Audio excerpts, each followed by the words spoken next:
mungkin sedikit menambahi terkait case yang jual beli murabahah ya, Bu Fafa. Karena kan kenapa jual beli murabahah ini menjadi salah satu alternatif produk, dan itu juga menjadi produk pembiayaan yang paling dominan di bank Islam atau di perbankan syariah. Salah satunya diantaranya adalah ketika munculnya industri perbankan syariah sendiri kan.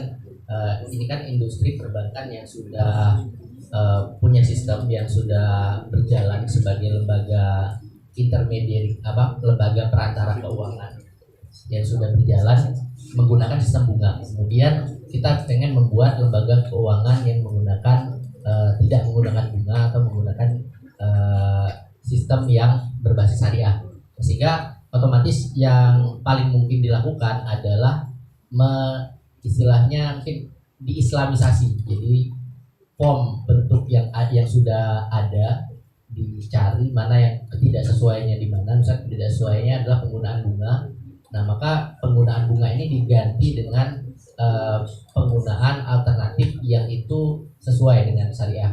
Sehingga salah satunya adalah ketika tujuannya untuk pembelian aset, nah maka berarti bisa menggunakan mekanisme jual beli murabahah, pembiayaan jual beli murabahah.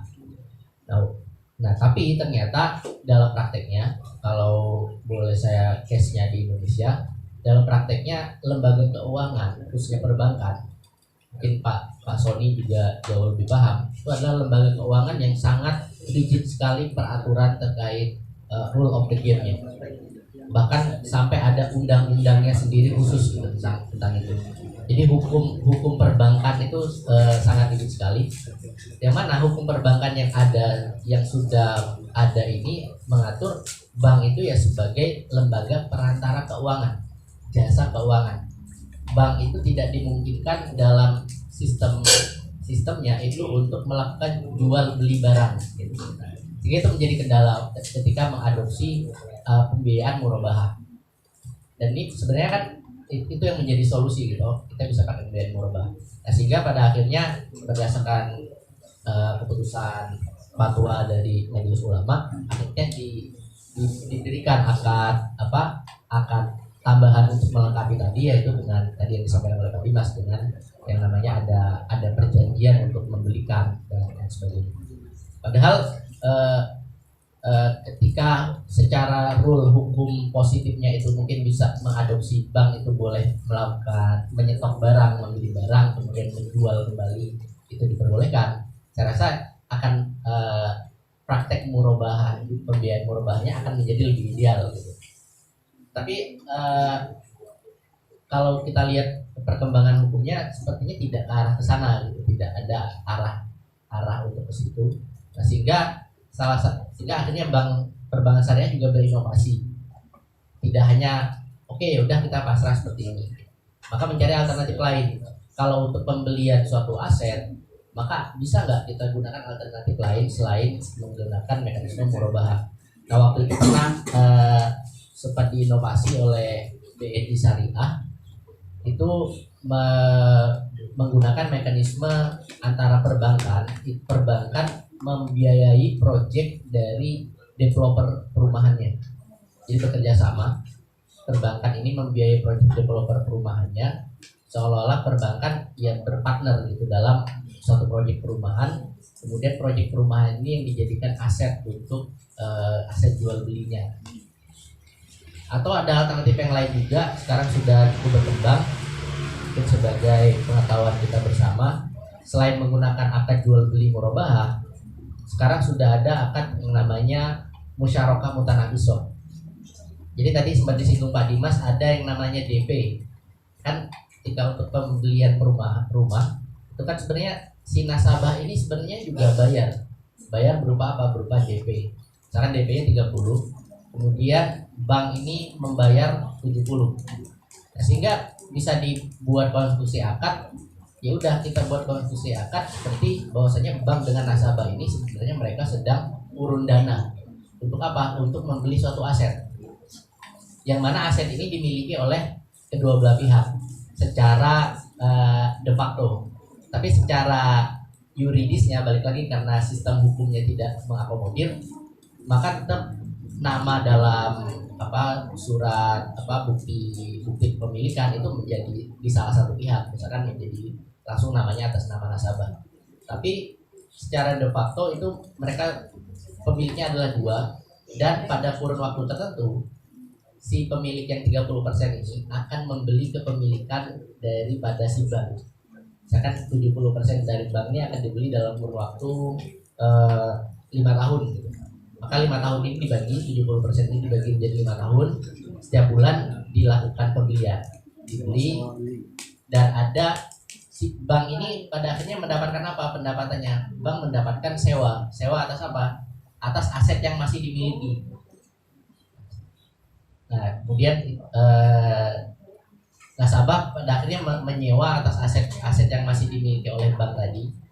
Walaupun secara realnya kan nggak bisa dipecah-pecah ya, karena rumah kamarnya dua, kamar yang pertama punya bank, kamar ini kan enggak. Tapi secara accounting kan dia bisa dipisahkan, kepemilikannya masih 70%, lambat laun maka pada akhirnya akan berkurang sampai menjadi 0%, dan si nasabah ini pada akhirnya memiliki 100%. Dan itu yang diharapkan juga itu menjadi inovasi produk yang menjadi alternatif kegelisahan di dalam pembiayaan kalau menggunakan murabahah tadi, karena sistem hukum perbankannya memang sangat sulit untuk dirubah karena memang sudah sangat rigid dan sudah cukup lengkap. Maka kita nggak mungkin merubah dalam waktu yang cepat, tapi kebutuhan masyarakat akan pembiayaan di perbankan syariah itu juga dibutuhkannya sekarang. Nah, sehingga salah satu inovasi produknya dengan tadi ada yang namanya produk musyarakah mutanakisoh, dan itu sudah mulai cukup banyak juga di Indonesia. Mungkin itu. Bertanya lagi boleh? Boleh. Buka lagi. Enggak berat. Yang tadi berat. Yang sampai musyarakah mutanakisoh itu mulai berat. Saya sedikit aja sedikit. Ini juga mungkin sebagai penyambung lidah.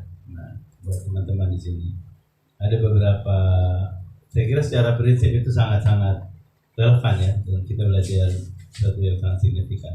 Cuma sekarang gimana caranya? Seperti saya katakan di awal tadi, kita perlu ada penambahan nilai dari acara hari ini. Kira-kira apa nih setelah ini Bapak ada perubahan apa? Yang jelas kalau Pak Lazim sudah tahu dia, jangan mudah diperdaya orang gitu ya. Itu pelajaran paling penting. Pelajaran, cuma ada beberapa fenomena terkait ini yang disebutkan dari para pembicara. Pertama, bahwa Bapak kita nih ataupun warga kita umum di sini jarang atau hampir tidak pernah menggunakan fasilitas bank. Banyak mau beli aset itu ngumpulin duit. Nah, bahkan mau beli mobil kumpulin duit. Kalau duit belum kumpul, belum beli, ditahan. Mau beli rumah kumpulin duit. Jangan nggak kepikir tuh hitung-hitungan bank tadi nggak masuk. Itu faktanya begitu. Malah sampai satu saat saya melihat kok yang menggunakan bank ini justru non muslim. Ya, orang-orang yang mudah menggunakan bank dekat dengan fasilitas bank. Sementara orang kita masih perlu anjakan lagi, karena bank itu mungkin nomor sekian. Mungkin juga tidak, entah banknya yang kurang rakyat atau kitanya tidak mau mencoba untuk alam. Nah, jadi itu satu fenomena. Termasuk bapak yang di sini lah, kita kumpulin duit untuk beli aset. Kedua, asuransi itu sesuatu yang asing. Ya, asuransi itu ini karena kalau di tempat kerja saja disuruh bayar asuransi. Tapi untuk beli asuransi pendidikan, asuransi jiwa, ya kita asuransinya pasrah daripada Allah. Gitu ya. Saya nggak mengatakan ini salah atau enggak, ini fenomena. Bahkan teman saya yang orang BI itu kerja dengan BI pun masih dalam termasuk mazhab yang no insurance. Ngapain kita asuransi? Pasrahkan oleh Allah. Itu S3 keuangan kerja dengan Bank Indonesia. Saya agak tersentak ketika dia ngomong gitu. Tapi mungkin ini sesuatu yang saya belum pertimbangkan benar gitu, setelah dengar dari itu. Nah itu mungkin bagaimana. Yang ketiga, uang ada, tapi kemana nyimpannya gitu ya. Akhirnya belikan motor. Karena mau beli yang besar-besar nggak cukup. Mau pakai bank belum nggak kepikir. Belikan motor. Uangnya lebih, beli motor lagi. 2 motor di kampung, motornya 2. Tapi yang unik kalau mau bikin rumah, bikinnya separuh-separuh. Ya Pak Roni ya? Pak Roni, saya udah lihat rumahnya ini. Luar biasa. Oh yang sebelah situnya belum jadi. Wah gitu, separuh-separuh. Nah itu ada cara begitu. Jadi yang pertama, dengan perbankan biasa nggak dipakai, lebih pada cash. Kedua, asuransi itu sangat tidak biasa, asing ya. Yang ketiga, uangnya ada, dibelikan kemana? Mungkin yang paling agak aman saya lihat di kalangan kita beli emas. Apakah emas yang bagaimana nih yang kira-kira sebenarnya aman dan apa bisa nah, selain itu agak ini Pak Mas Satria, ini Mas Satria juga Mas Satria dan Mas Dimas. Oh kalau Mas Dimas masnya 2 ya? Mas Dimas ya. Jadi punya anak tambah yang ada Dimas, udah investasi itu namanya. Jadi itu yang nampak lah gitu. Sementara yang disebut tadi menggunakan fasilitas bank, reksadana, sukuk, ya saya juga belum terlalu ngerti ya secara detail, apalagi kawan-kawan yang umum yang masyarakat kita. Nah, jadi kira-kira kalau ada advice kemana gitu dengan mempertimbangkan fenomena yang ada gitu ya, apa yang perlu diteruskan, apa yang perlu dicoba, dan mungkin ada gambaran ya secara umum tadi.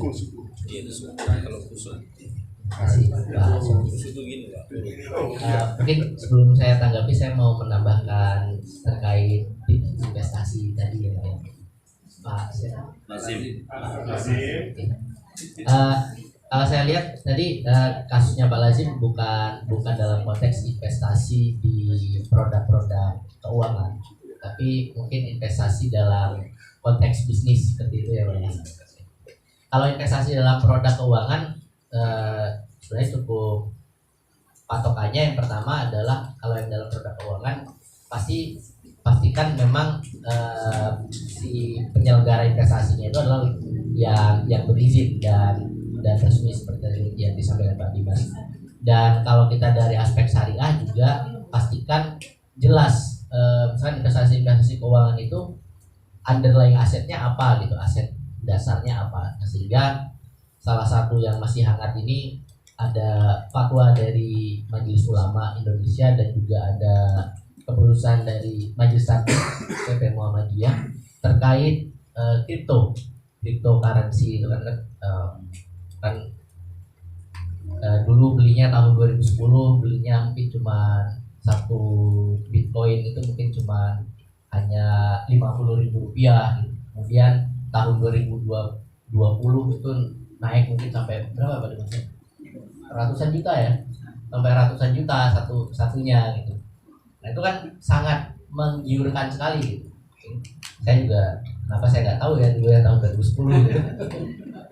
Ya cuma 50.000 ya, 50.000 taruh 2020 kita jual lagi jadi ratusan juta, itu kan sangat-sangat menguntungkan sekali. Tapi kan kalau dilihat ternyata memang fluktuasi kenaikan harganya sangat tinggi. Bahkan beberapa pemegang kripto yang cukup banyak itu dia bisa dalam satu malam bisa jadi miskin ribuan triliun.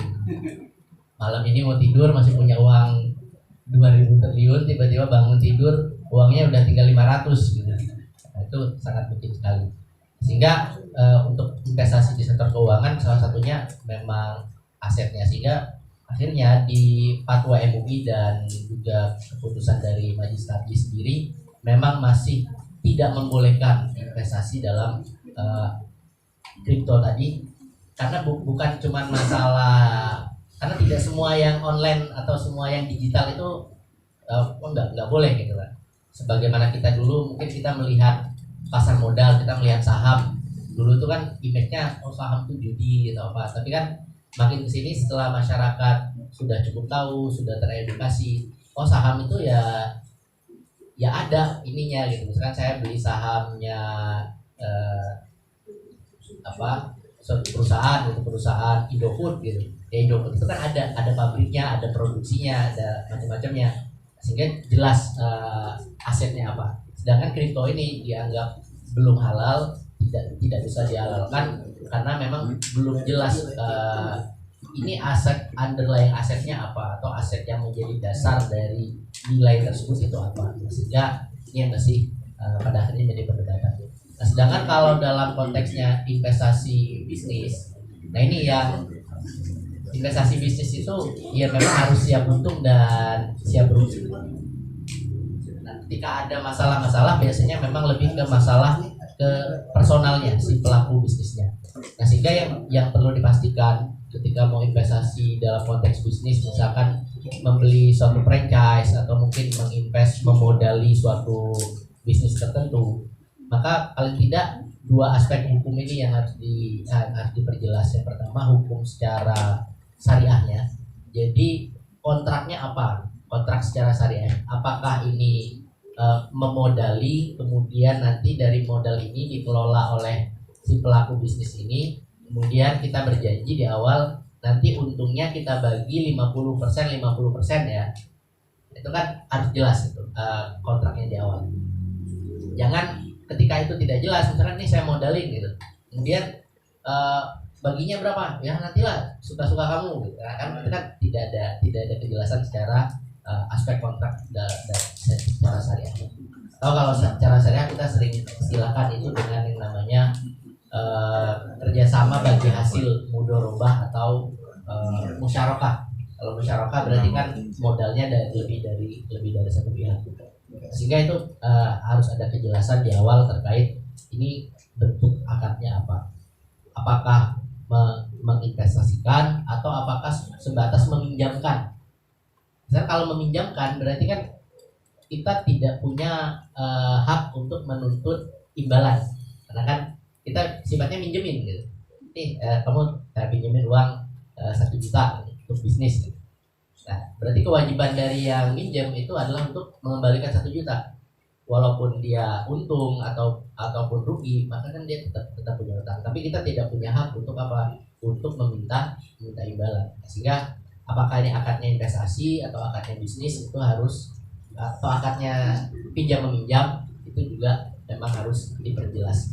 Kalau investasi maka pembagiannya berapanya nanti harus diperjelas juga.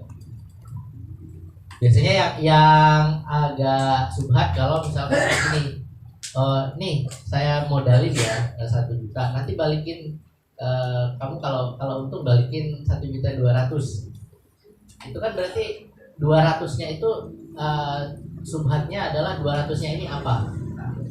200-nya itu keuntungan atau 200-nya itu imbalan atas kita minjemin uang, karena terlihat seolah-olah itu sebenarnya kan minjemin uang tapi nanti balikin ada tambahnya 200. Kalau benar-benar konteksnya adalah menginvestasikan, ya 1 juta ini dapat berapa nanti? Misalnya 1 juta ini mendapatkan setelah berkembang mungkin nanti profitnya mungkin 50% sekitar 500.000 gitu. 500.000 ini dibagikan sesuai apa? Sesuai perjanjian di awal. Kalau perjanjiannya adalah 20-80, ya maka dibagi 20-80, atau perjanjiannya di awal 40-60, maka dibagi 40-60. Jangan tiba-tiba nanti yang mengelola bisnisnya juga karena untung gitu, wah banyak banget nih baginya gitu. Padahal kan itu sudah diperjelas di awal. Itu kontrak secara syariahnya. Kemudian yang kedua, karena kita berada di negara hukum juga, maka biasanya supaya memperkuat itu memang kontrak secara hukum positifnya juga harus jelas gitu, harus ada perjanjian hitam di atas putihnya dalam konteks investasi bisnis tadi. Mungkin itu untuk menambahkan sedikit terkait tips investasi yang baik. Kemudian tadi izin menanggapi Pak Sony.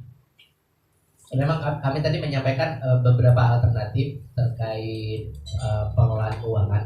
Tapi memang secara biasanya kita akan lebih nyaman mengelola keuangan itu memang ke hal-hal yang gampang kita akses. Nah mungkin kalau dalam konteksnya di Malaysia gitu ya, mungkin kita akses ke fasilitas-fasilitas pembiayaan dari lembaga keuangan kan mungkin agak memang terkendala gitu. Beda dengan misalkan ketika kita di Indonesia. Tapi kalau akses ke lembaga keuangan dalam konteks nyimpen apa untuk transaksi tabungan gitu nggak masalah ya. Nah, sehingga terkadang kita akhirnya uang ini mau dikemanakan, kita udah ada niatan uangnya itu kita sisihkan. Nah itu kan sudah suatu hal yang sangat baik sekali, kita sudah ada niatan untuk menyisihkan. Cuma terkadang kita menyisihkannya uangnya itu dialokasikan kepada hal-hal mungkin kita tidak bisa membedakan. Misalkan contohnya tadi lebih baik mana, misalkan punya uangnya ini bisa dibelikan dua hal. Misalkan sekarang Pak Sony sudah punya mobil gitu. Kemudian punya uang lagi, udah ngumpul uangnya, yang mana uangnya itu bisa beli mobil lagi atau dibelikan tanah. Nah, menurut Bapak Ibu kira-kira lebih baik di mana, dibelikan tanah atau dibelikan mobil? Tanah apa? Kenapa dibelikan tanah? Kalau orang Jawa itu kan susah, susah ngambilnya gitu. Jadi berpikirlah maksudnya. Berpikir 2-3 kali baru jual. Iya. Itu tergantung situasi dan kondisi perdagangan. Iya. Yang Kalau kadang dibelikan investasikan mobil itu ada pasang dia. ya. Jadi kadang ada yang tanah karena apa? Leasing. Ya. Kalau konteksnya mobil itu diniatkan, oke ini untuk kita jual belikan gitu, itu kan berarti kan konteksnya untuk menghasilkan keuntungan. Tapi kalau beli mobilnya itu ya udahlah biar ada ganti gitu. Mungkin hari Senin sampai Rabu pakai yang ini, besok pakai yang itu gitu kan, biar gimana gitu. Nah itu kan ya nggak apa, mobilnya tetap ada, tapi suatu saat mobil itu misalkan kita membutuhkan dana, kemudian mobil itu dijual, pertama ada selisih ya antara harga beli dan harga jual. Kemudian makin lama mobil itu kan nilainya kalau mobil dalam ada mobil normal gitu kan, mobil konteksnya normal, maka kan pasti harganya akan turun. Kenapa? Karena ada mobil-mobil baru lagi gitu kan, ada mobil-mobil baru lagi. Dan itu berbeda ketika kita misalkan kita dibelikan ke tanah tadi. Ketika dibelikan ke tanah, maka paling tidak ketika nanti dijual mungkin nilainya cenderung stabil, dan juga tanah ini misalkan dia nggak ada tanah baru gitu ya. Misalkan kalau konteksnya di Indonesia itu seperti di Jogja itu kenaikan tanah itu cukup sangat signifikan sekali karena banyak sekali pendatang gitu kan, kemudian juga banyak pembangunan untuk wisata gitu kan, sehingga tanahnya tetap tapi kebutuhan tanahnya meningkat, sehingga otomatis harga tanah tinggi. Cuman kalau saya tambahin satu lagi, kalau ada pilihan uangnya tadi bisa dibelikan emas, emasnya bukan emas perhiasan ya, bukan kalung, cincin gitu. Yang pertama, kalau mobil dengan tanah jelas tanah ya, mobilnya kita skip karena cenderung konsumtif. Tapi kita alokasikannya ke tanah yang sifatnya nilainya mungkin tinggi, tapi juga kita tidak boleh mengenyampingkan akan ada alokasi lain ke hal-hal yang sifatnya likuiditasnya cepat, misalkan dalam bentuk emas tadi. Sehingga nanti ketika ada kebutuhan, mungkin keuntungannya mungkin tidak sebesar kalau semuanya dialokasikan ke tanah gitu. Tapi kan kebutuhan darurat itu tetap bisa terakomodir. Emas perhiasan termasuk. Emas perhiasan itu sebenarnya tetap termasuk, tapi akan ada resiko dari sisi kan perhiasan itu ada proses pembuatan itu kan jadi biaya yang akan mengurangi nanti ketika kita jual. Tapi ya sebenarnya itu kan yang secara tradisional yang dilakukan oleh mungkin bapak ibu orang tua kita kan melakukan seperti itu dalam bentuk bilang itu tidak masalah dalam konteks untuk mengumpulkan dananya, uangnya tidak berupa uang minimal, Karena kalau uangnya berupa uang, maka uang itu kan cair ya. Cair itu akan menjadi celah-celah. Jadi bahkan ada istilahnya itu. Jadi uang itu nggak boleh dibiarin nganggur. Gitu. Kalau nganggur, dia akan nyari untuk digunakan untuk apa. Gitu. Tiba-tiba akan ada kebutuhan. Gitu. Nah, itu ininya anekdotnya seperti itu. Gitu. Sehingga paling tidak yang kita pegang ya uang yang cash yang untuk mungkin untuk daily activity aja. Sisanya itu kalau ada uang cash ya paling minimal dialokasikan dalam bentuk emas tadi atau dalam bentuk aset-aset yang lain dengan pertimbangan returnnya di masa yang akan datang, tapi juga tanpa menghilangkan pertimbangan terkait likuiditasnya. Jadi jangan sampai kita banyak orang yang dapat warisan cukup besar, dapat warisan tanah, dapat warisan apa, tapi tidak bisa sulit untuk menikmatinya. Kenapa? Karena misalkan dapat warisan rumah mewah gitu, yang biaya operasionalnya mungkin cukup besar, rumahnya mau jualnya susah, malah jadi beban gitu kan dari yang mendapatkan warisannya. Beda kalau misalkan yang diwariskan tadi misalkan diwariskan berupa emas atau mungkin berupa tabungan atau mungkin berupa suku, sehingga kan akan lebih gampang untuk dilikuidasi dan untuk digunakan seperti itu. Tadi terkait asuransi. Nah, kalau asuransi sendiri ya memang seperti itu. Mindset kita kan karena asuransi ini sudah menjadi industri gitu kan. Ya, tapi alhamdulillahnya kalau di Indonesia sendiri sekarang kan sudah ada asuransi dari pemerintah, ada BPJS itu. Sehingga paling tidak untuk kepentingan yang sifatnya urgent seperti kesehatan, kan yang paling penting kesehatan. Karena kalau kesehatan kita bisa di backup dengan asuransinya. Tapi kalau asuransinya untuk apa? Asuransinya untuk pendidikan atau untuk apa? Itu kan kenapa banyak yang tidak mengambil? Karena memang alternatif lainnya banyak. Dan kalau untuk pendidikan ya bisa kita nabung sendiri atau bisa dibelikan tanah dan lain sebagainya. Saya pernah dengar ada seorang ustadz itu ceramah misalkan seperti ini. Jadi saya itu rajin beli rumah. Kalau punya uang saya rajin beli rumah. Tapi rumahnya bukan nggak penting rumahnya bagus atau enggak. Yang penting ada rumah, harga yang murah-murah saya beli. Paling enggak saya beli itu jumlah anak saya. Paling tidak kalau saya kenapa anak saya nanti di masa yang akan datang mereka udah punya rumah walaupun jelek. Itu kan sebagai alternatif dari sistem asuransi jiwa gitu kan. Tentunya kan asuransi jiwa itu kan mekanismenya kalau yang berasuransi ini meninggal, kemudian maka yang ditanggung itu akan mendapatkan manfaatnya gitu. Kan kenapa memang tidak banyak diadopsi? Karena memang banyak sekali alternatif yang bisa digunakan. Beda halnya dengan asuransi kesehatan, apalagi terlebih sekarang alhamdulillah sudah dikoordinir oleh pemerintah. Jadi kan kita pada akhirnya tidak karena sudah merasa sudah cukup dengan asuransi dari pemerintah, maka kadang kita tidak membutuhkan asuransi tambahan untuk kesehatan.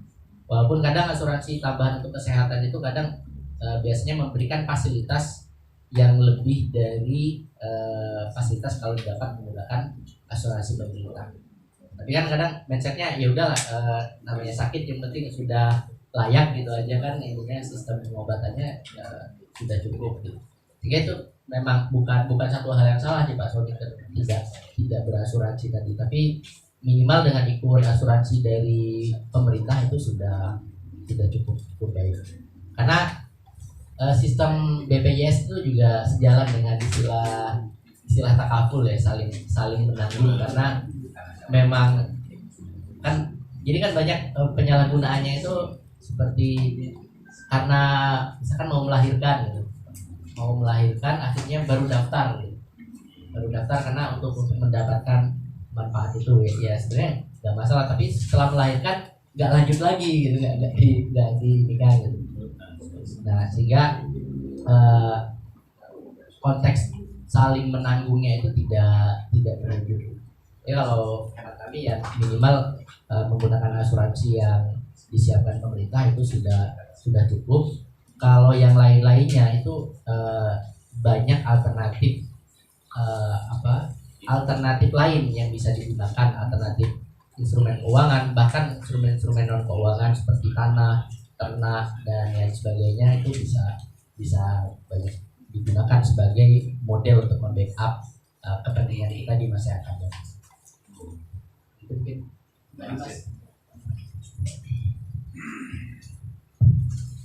Saya mungkin sedikit menambahkan Bapak Ibu sekalian. Jadi dalam konteks keuangan itu saran kami mungkin Bapak Ibu mulai melakukan kayak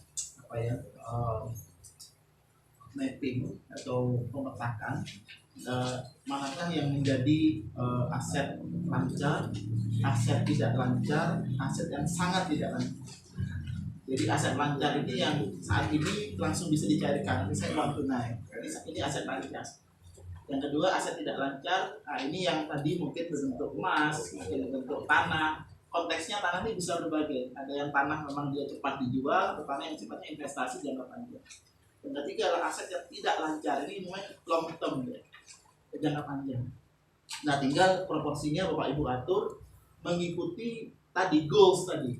Nah memang tadi betul kata Pak Setia tadi adalah goalsnya sebenarnya kita ini ke depannya kebutuhannya apa. Nah makanya kemudian kalau kami memahami financial planning itu sebenarnya tidak ada semacam kebingungan untuk kita itu harus investasi kemana atau apa gitu Pak.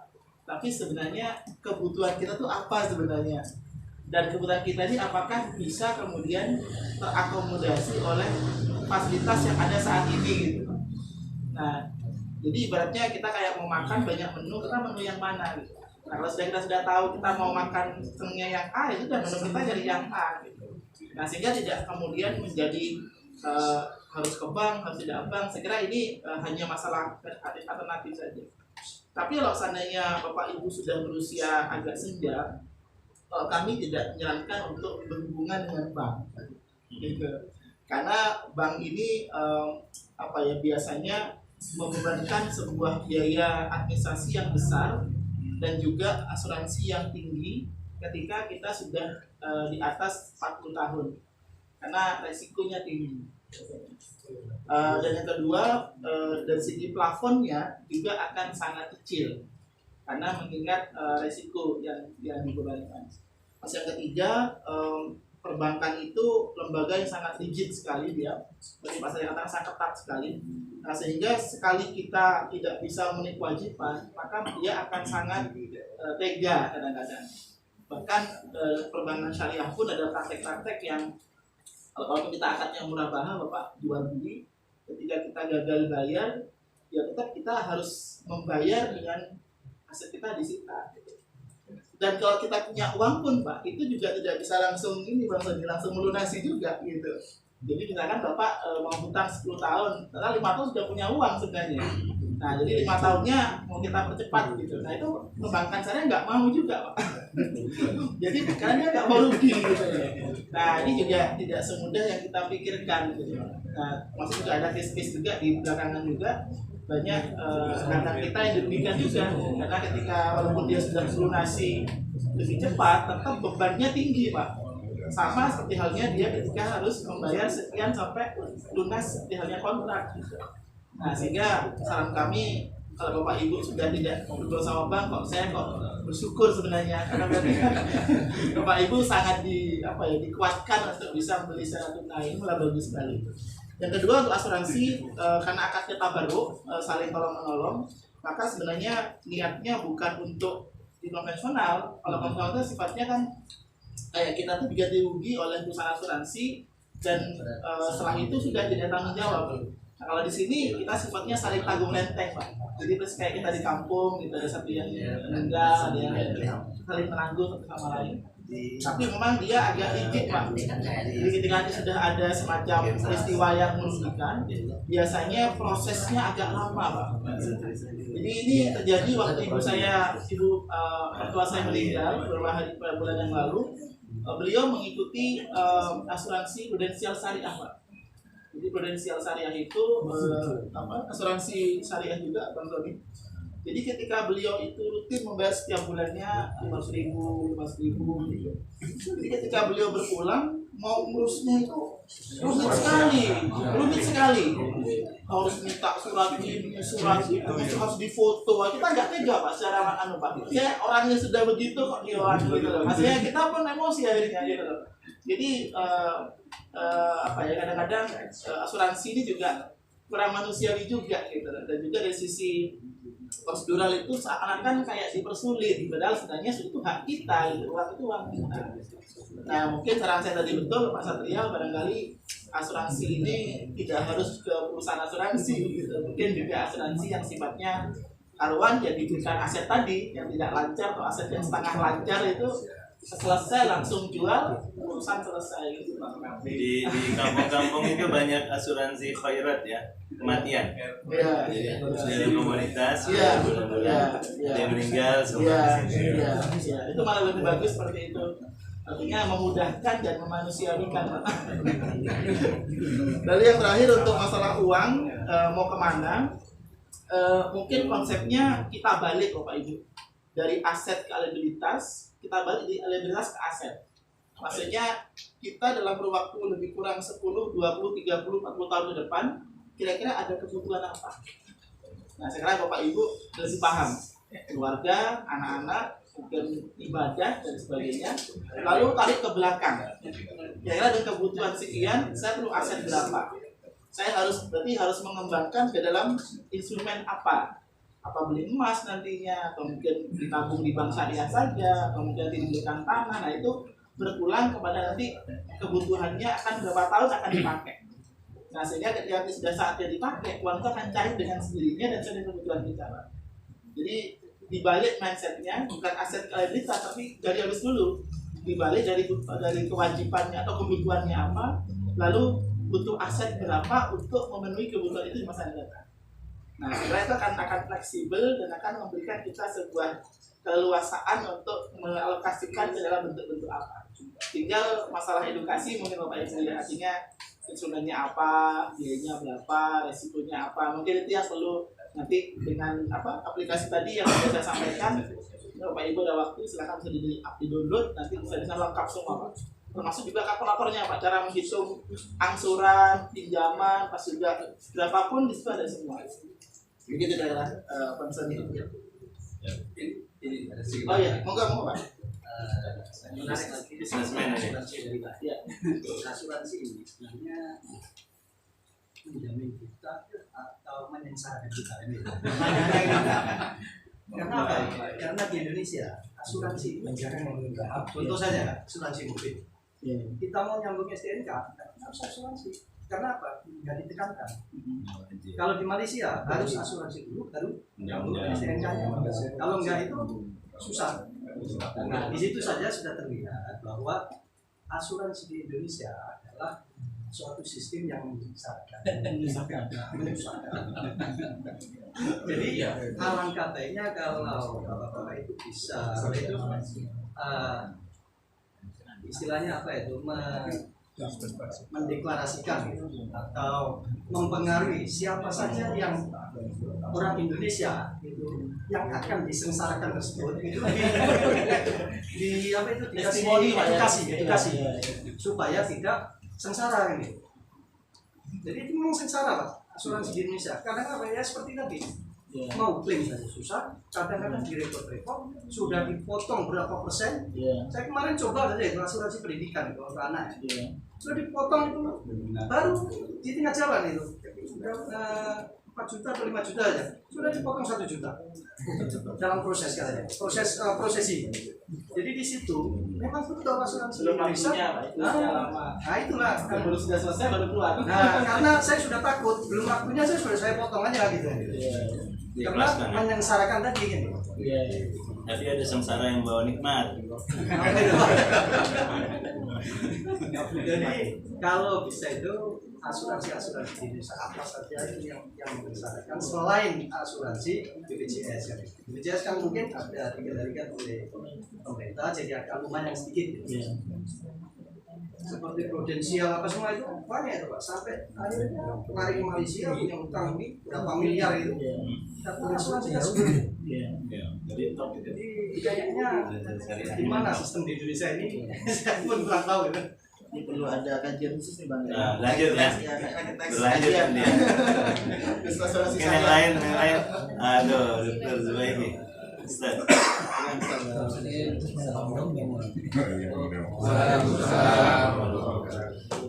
Terima kasih kelasan dan sangat bagus karena kita kebanyakan adalah buta terhadap keuangan, perencanaan keuangan.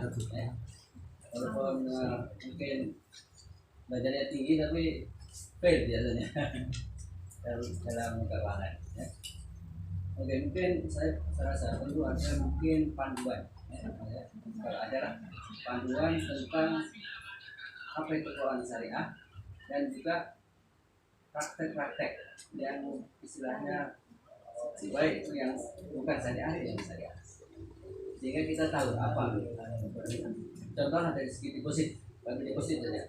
Kita ada yang syariah, kemudian belum lagi sampai ke usaha, sampai ke investasi atau juga asuransi. Itu banyak yang kita tidak paham. Perbedaan itulah antara yang apa, yang syariah dengan yang tidak syariah. Seperti asuransi tadi itu. Kalau di sini ada takaful, ada asuransi dasar. Tapi di sini lebih fair, saya nampak. Umpamanya ya, asuransi pendidikan tadi. Saya ke anak itu bayar Rp50 satu bulanan. Tapi sudah sampai umur 18 tahun itu akan dikeluarkan dengan keuntungannya. Dan sangat mudah. Kita pergi saja, besoknya sudah langsung cair. Dan tidak ada permintaan langsung. Tapi kalau saya dengar di Indonesia banyak penipuan di sana. Sudah berpuluh-tahun malah tidak ada hilang duitnya. Contohnya bahwa itu Jiwasraya atau sebagainya itu mungkin perlu diperjelas. Artinya produk-produk atau syarikat-syarikat apa yang kira-kira sebagai syariah dan tidak. Dan juga yang tadi yang contoh tidak ada. Perlu ada, walaupun tidak bukan buku tapi panduan aplikasi itu untuk dibuat. Oke, selanjutnya.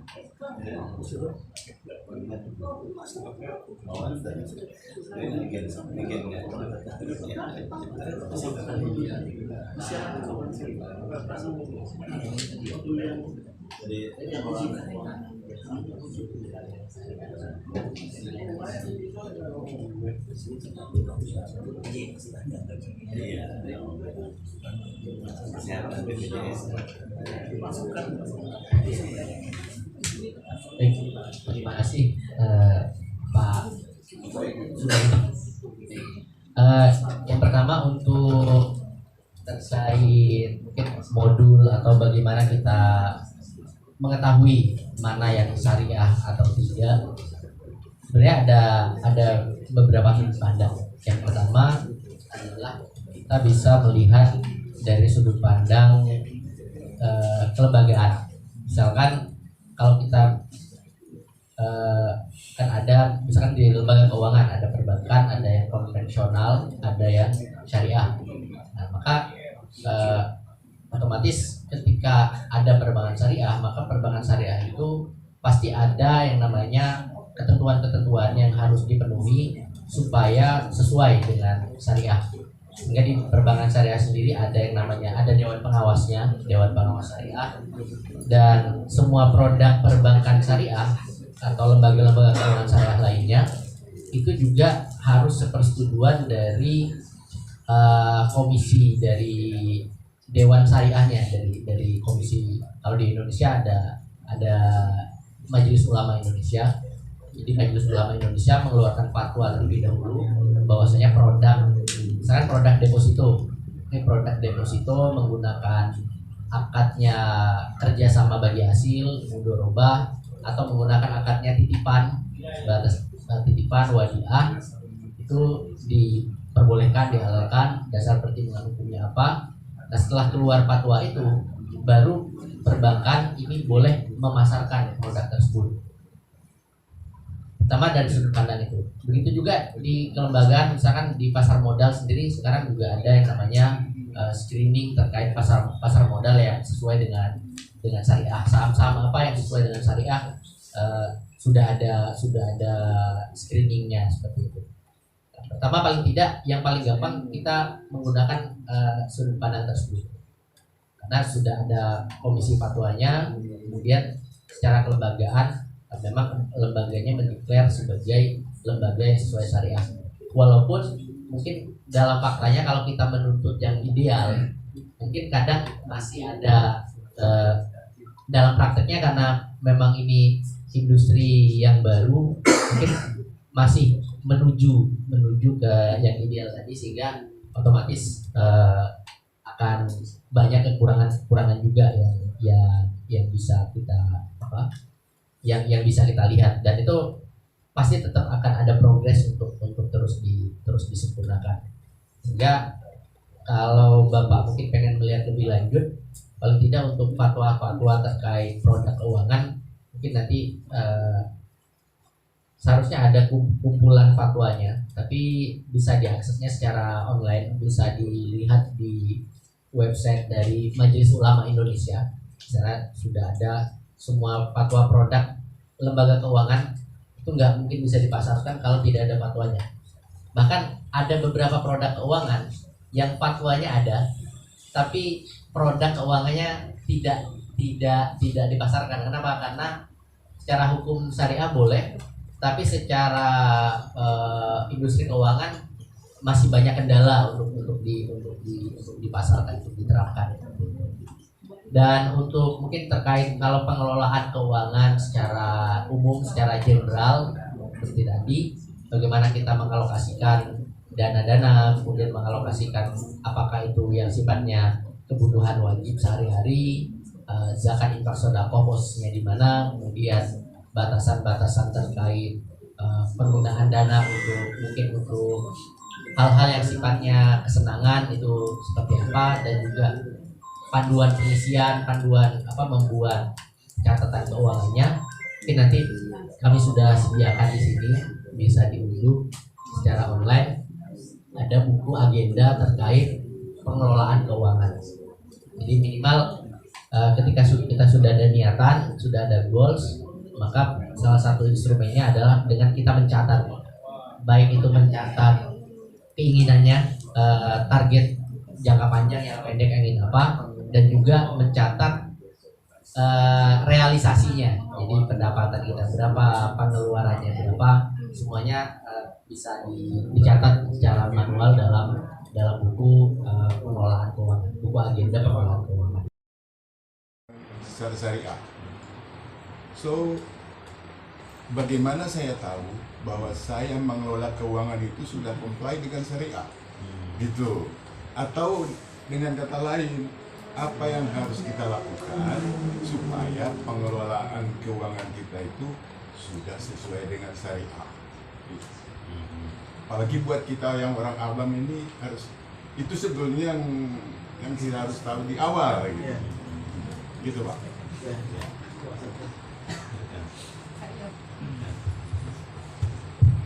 Baik. Pada dasarnya pengelolaan keuangan itu dikatakan syariah, comply dengan syariah atau tidak, itu dari awal tujuan kita. Awal tujuan ini juga dimaknai dengan, karena keuangan berarti kan harta. Jadi bagaimana kita memandang atau mendefinisikan harta yang kita miliki.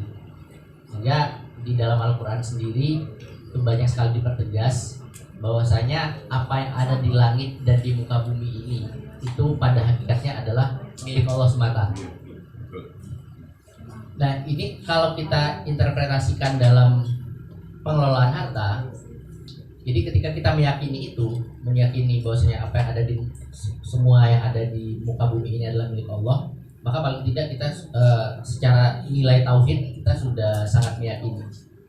Nah, kemudian ketika kita interpretasikan dalam mengelola harta, maka otomatis ketika kita meyakini itu semuanya milik Allah, nah maka dalam mengelola harta paling tidak secara nilai kita hanya sebatas memiliki harta itu ya memang tidak menjadi sesuatu yang secara kepemilikannya tidak menjadi sesuatu yang benar-benar seperti yaitu hak saya 100% gitu, mutlak, kepemilikan mutlak gitu. Sehingga sometimes ketika diminta untuk menyisihkan itu akan ada keengganan. Itu kan berarti ada ketidaktepatan dalam pemahaman terkait ketauhidannya tadi gitu. Nah, ketika nilai-nilai tauhid ini kita interpretasikan dalam pengelolaan harta, maka otomatis itu yang menjadi poin-poin pertamanya. Jadi kita menganggap bahwasanya secara kita tidak memiliki itu secara mutlak, tapi kita hanya dititipkan untuk mengelola. Nah, sehingga di sini juga tidak membatasi manusia untuk mencari harta. Boleh kita mencari harta sebanyak-banyaknya, cuman nanti kan karena kita mencari harta ini atas dasar yang sesuai dengan syariah, maka otomatis bagaimana kita mencarinya, maka kita harus lihat ada nggak hal-hal yang dilarang yang itu kita lewati. Kalau ada, maka kita tinggalkan hal-hal yang dilarang tersebut dalam mengelola harta tersebut. Salah satunya misalkan contohnya dengan kalau yang substansi biasanya lebih ke jadi apakah itu kenapa dalam keuangan syariah tidak ada praktek riba gitu, karena pada dasarnya memang ditegaskan kalau ingin hartanya tambah banyak maka alternatifnya adalah harus diproduktifkan, salah satunya dengan cara apakah melakukan al-bai, jual beli, atau melakukan kerjasama seperti tadi menginvestasikan dalam bentuk mudharabah, atau kita juga bisa gunakan aset harta kita tadi kalau dalam bentuk uang, maka uangnya kita jadikan sebagai suatu aset terlebih dahulu. Asetnya misalkan dari propertinya kita sewakan, kan akhirnya akan menghasilkan pendapatan. Atau kalau kita tidak punya aset yang sifatnya berwujud, misalnya kita memiliki kita punya skill yang itu bisa kita tawarkan, maka kita bisa mendapatkan upah dalam bentuk jasanya. Sehingga kalau kita kaji lebih lanjut, memang tidak ada alternatif meminjamkan uang kemudian dapat tambahan saja, karena memang uang itu hanya sebagai tools, alat tukarnya. Uangnya harus berubah dulu menjadi sesuatu yang bisa bertambah tadi. Kemudian interpretasi lainnya ketika kita memahami secara dalam konteks tauhid tadi, kita cenderung tidak akan sangat individualis dalam pengelolaan harta. Kita akan gampang untuk berbagi, akan gampang untuk menyisihkan. Dan juga kalau misalkan suatu saat kita kehilangan harta yang dititipkan tadi, ketika itu benar-benar kita merasa itu mutlak punya kita, maka efek kehilangannya kan akan lebih besar, Pak, dibanding kita secara sadar kita meyakini secara mutlak itu bukan milik kita, tapi ya hanya sebatas di dunia ini statusnya memang milik kita gitu. Tapi ketika itu hilang, maka akan lebih gampang untuk merelakannya, itu akan lebih gampang. Saya rasa itu secara prinsip mendasar bagaimana perbedaan mendasarnya. Sehingga kalau benar-benar kita harusnya kan ada kesinkronan antara tauhid rububiyah dan tauhid uluhiyahnya, itu memang harus sinkron. Ada kesinkronan juga antara ibadah dan muamalahnya. Karena kadang kan ada ibadahnya baik, tapi pada aspek muamalahnya tidak sinkron. Nah, berarti kan ada problem dalam pemahaman menurunkan value-nya tadi ke dalam praktek kehidupan sehari-hari. Gitu. Kurang lebih seperti itu gambaran dari kami bagaimana kenapa kok dinamakan ada kata-kata syariahnya gitu. karena tidak semua yang keuangan itu salah gitu, tapi memang perlu kita pilah ada yang tidak sesuai atau tidak, sehingga kita melakukan yang comply dengan syariah sendiri. Mungkin kurang lebih seperti itu Pak. Izin Terima kasih.